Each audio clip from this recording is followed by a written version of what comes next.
Study Himachal की एक और सीरीज में आपका स्वागत है। दोस्तों, आज डिस्कस करेंगे हिंदी व्याकरण का महत्वपूर्ण चैप्टर वर्णमाला। देखिए, ये वर्णमाला बहुत महत्वपूर्ण है। जितने भी प्रीवियस ईयर में क्वेश्चन पूछे गए हैं वो आपके साथ सभी डिस्कस करेंगे। साथ में जो इम्पोर्टेंट क्वेश्चन बन सकते हैं आने वाले एग्जाम में वो भी डिस्कस करेंगे। पहला प्रश्न है कि भाषा की सबसे छोटी इकाई है, बताइए क्या है। देखिए, भाषा की जो सबसे छोटी इकाई है वो है वर्ण। ए इसका आंसर होगा। देखिए, वर्ण को हम अक्षर भी कहते हैं। भाषा की सबसे छोटी जो लिखित इकाई है वर्ण, और इसे ही हम ध्वनि भी कहते हैं।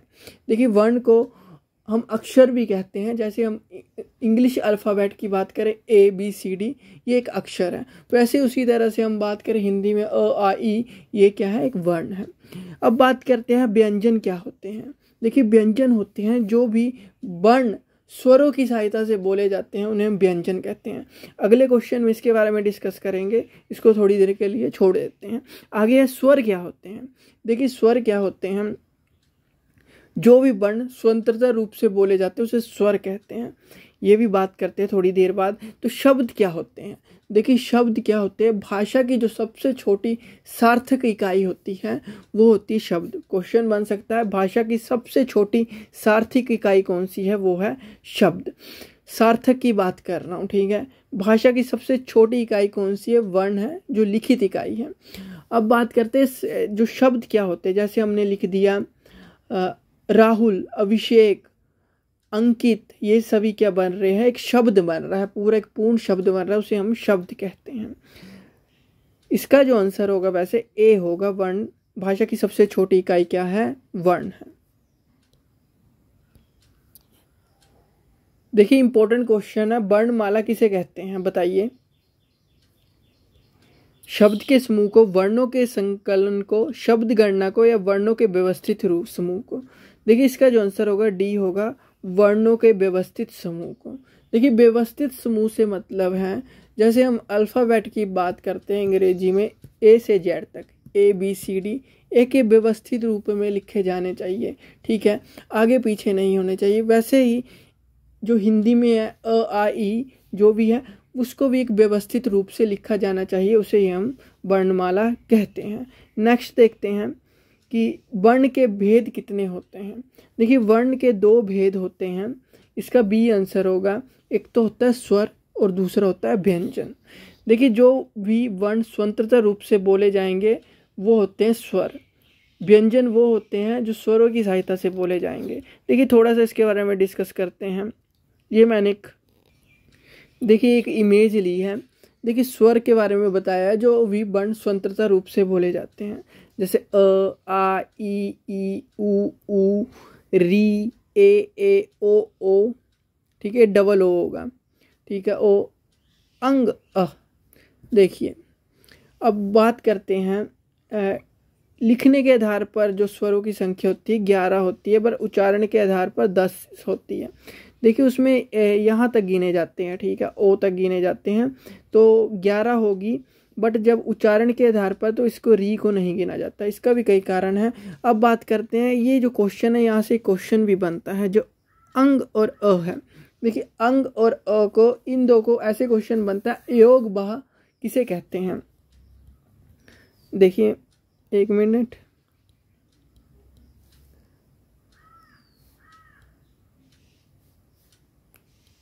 क्वेश्चन बनता है कि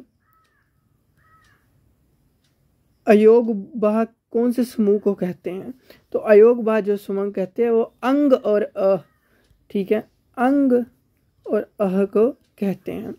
जो अंग होता है एक ही, उसे क्या बोलते हैं, अनुसार। ऐसे भी पूछा जाता है, अंग को क्या कहते हैं, तो इसे कहते हैं अनुस्वार। ये देखो, ये आपको याद ही करने पड़ेंगे, इसका कोई ट्रिक नहीं है। और अह को जो कहते हैं इसे कहते हैं हम विसर्ग। ऐसा पूछा जा सकता है विसर्ग किसे कहते हैं, तो आपको याद रखना है, इम्पोर्टेंट है। अगला है, देखिए, स्वर भी 3 टाइप के होते हैं, आगे उसके भी टाइप्स हैं, पहले इसके बारे में बात कर लेते हैं। देखिए, 3 टाइप के, हस्व स्वर, दीर्घ स्वर और प्लुत स्वर। हस्व स्वर वो होते हैं जिनमें बोलने में कम समय लगे।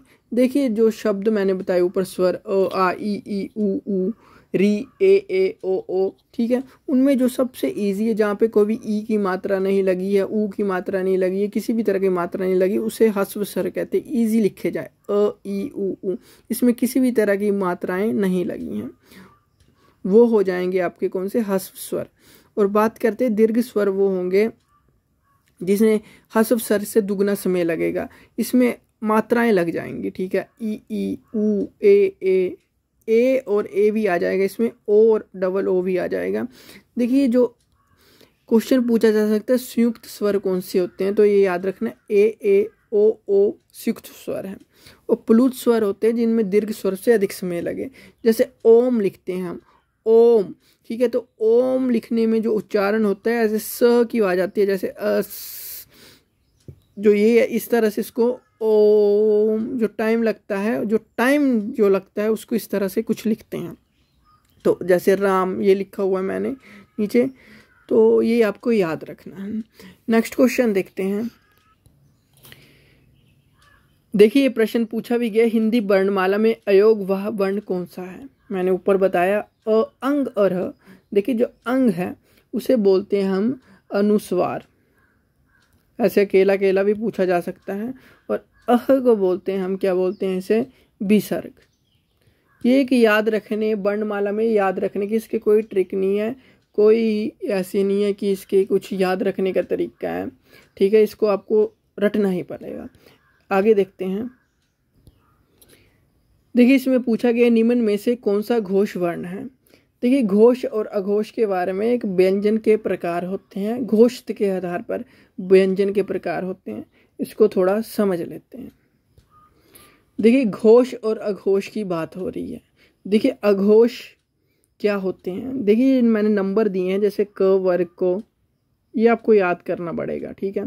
जैसे क वर्ग है, च वर्ग है, ट वर्ग है, त वर्ग, प, इसे बोलते हैं कचट तप, कचट तप, इससे याद रखना है। देखिए जो क वर्ग है उसमें जो पहला और दूसरा है इसे हम कहते हैं अघोष वर्ग, ठीक है। ये सारा पहला दूसरा, ये कौन सा, अघोष वर्ग है। कौन सा,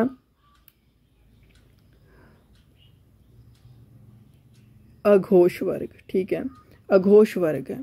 और जो तीसरा, चौथा और पांचवा है वो है घोष वर्ग। कौन सा है, घोष वर्ग है, और इसे संघोष वर्ग भी बोलते हैं। देखिए जो अघोष वर्ग है, जो पहला और दूसरा है, ठीक है, इसमें एक और टोटल इसमें 13 आते हैं। देखिए इसमें श, क्ष और स भी अघोष का ही पार्ट है। उसी तरह से जो घोष होता है उसमें य, र, ल, व और ह और स्वर भी आते हैं। जो स्वर बोलने के आधार पर 10 स्वर है वो घोष में आते हैं, और साथ में य, र, ल, व भी आता है, ये भी आपको याद रखना है।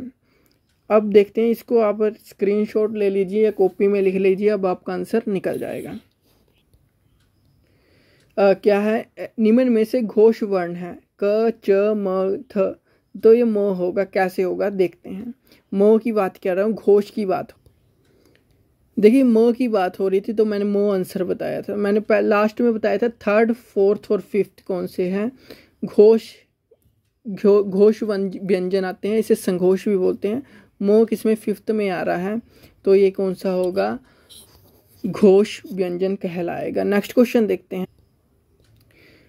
निम्न में से कौन सा अघोष वर्ण है, ठीक है। अब अघोष की बात हो रही है, पहला और दूसरा आपने देखना है, उसमें से कचट तप, तप में से, तो इसमें से देखते हैं कौन सा हो सकता है। चलो देखते, पहले आंसर देख लेते। ए इसका आंसर होगा ख, पहला और दूसरा आपने चेक करना उसमें से ही। चलो देखते हैं। देखिए अघोष की बात हो रही है तो मैंने बताया था पहला और दूसरा देखना है, तो इसमें ख की बात हुई थी तो ख यहाँ पे आ गया है, ये देखिए। तो इसका आंसर आपको बता दिया क्या है, ये अघोष का एक पार्ट है। नेक्स्ट क्वेश्चन देखते हैं। देखिए ये क्वेश्चन इंपॉर्टेंट है। देखिए इंपॉर्टेंट क्वेश्चन है कि ज्ञ वर्ण किस वर्णों के संयोग से बना है। देखिए ज्ञ, ज्ञ, ज्ञ, ठीक है, ज की आवाज आ रही है तो ज्ञ किससे बनता है, ये बनता है ज प्लस इया से। किससे, ज प्लस इया से। तो इसका जो आंसर होगा बी होगा।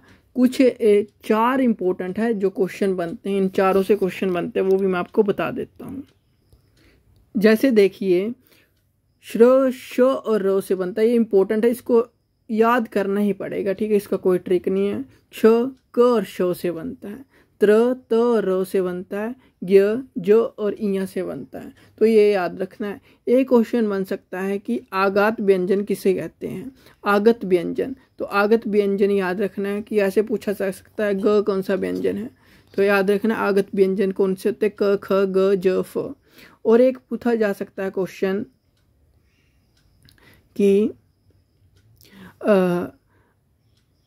उत्क्षित व्यंजन कौन से होते हैं। उत्क्षित व्यंजन याद है ड, ड, ये याद रखना है। उत्क्षित व्यंजन होते हैं, ये याद ही करना पड़ेगा, ठीक है। ये ऐसे व्यंजन होते हैं, इनसे कोई भी वर्ण नहीं शुरू होता है, इनसे कोई भी वर्ण जो नाम होते हैं अक्षर होते हैं शुरू नहीं होते हैं, ये याद रखना। कुछ और भी है याद करने के लिए, जैसे आपसे पूछा जा सकता है कि लुंठित वर्ण किसे कहते हैं, लुंठित वर्ण या प्रंकपित वर्ण। ये मैंने वही क्वेश्चन लिए जहाँ से क्वेश्चन बनते हैं, ये आपको याद करने पड़ेंगे माइंड में, इसका कोई भी ट्रिक नहीं है। आर होता है, र होता है लुंठित वर्ण या प्रंकपित वर्ण, ल होता है पार्श्विक व्यंजन, ठीक है, ल पार्श्विक व्यंजन होता है। उसी तरह से ऊष्मीय व्यंजन या संघर्षी व्यंजन क्या होते हैं, श, श, स, ह। ये भी आपको याद रखना चाहिए कि ऊष्मीय व्यंजन ऐसे पूछा जा सकता है श, स, स, ह कौन से व्यंजन हैं, तो आपको याद रखना है संघर्षी व्यंजन भी बोलते हैं, ऊष्मीय व्यंजन भी बोलते हैं। उसी तरह से संयुक्त व्यंजन कौन से होते हैं, श्र, क्ष, त्र, ज्ञ, ये होते हैं संयुक्त व्यंजन। ये भी आपको याद रखना है, किसी भी तरह से 1-2 बार याद करो, फिर MCQ लगाओ, आपको याद आ ही जाएगा। नेक्स्ट क्वेश्चन देखते हैं। क्वेश्चन बन सकता है घ का उच्चारण स्थान कौन सा है, तो घ का उच्चारण स्थान है वो है कंठ, बी इसका आंसर होगा। देखिए घ, ठीक है, मैं आपको थोड़ा सा बता देता हूँ। जैसे कंठे से क वर्ग बोला जाता है, क वर्ग आपको मैंने पहले ही बताया, जैसे से क वर्ग है क, ख, ग, घ, ठीक है। च से च, छ, ज, झ, अंग, इया, ट, ठ, ड, ण, इसे ट वर्ग, इसके स्पर्श व्यंजन बोलते हैं सारे को। त वर्ग है त, थ, द, ध, न। प वर्ग है प, फ, ब, भ, म। ये आपको याद रख लीजिए। और साथ में कुछ याद रखना है, जैसे कंठे से क वर्ग तो बोला ही जाता है, साथ में अ, आ, ह भी कंठ में आते हैं, ठीक है, कंठ से बोले जाते हैं। और साथ में विसर्ग भी आता है, विसर्ग मैंने बता दिया अंग। वैसे ताल बे क्या होता है, च वर्ग ताल, ताल मतलब कि जीभ के ऊपर से बोला जाता है। च वर्ग भी आता है, ई, य और श भी आता है। यहाँ से हो तो आपको ये आपको याद करने पड़ेंगे। मूर्धन्य वर्ग ट वर्ग तो आता ही है, साथ में री और र और श भी आता है। दंते से जो दंत के साथ लगते हैं, त वर्ग तो सारा आता है, साथ में ल और स भी आता है, स। उसी तरह से ओष्ठ्य वर्ग में प वर्ग तो आता ही आता है, साथ में उ और ऊ भी आता है। तो ये याद रखना ही पड़ेगा जैसे भी करके। देखिए आज के लिए इतना ही दोस्तों, आज के लिए इतना ही। आई होप आपको वीडियो अच्छी लगी होगी। Thank you, have a nice day, God bless you all, bye bye.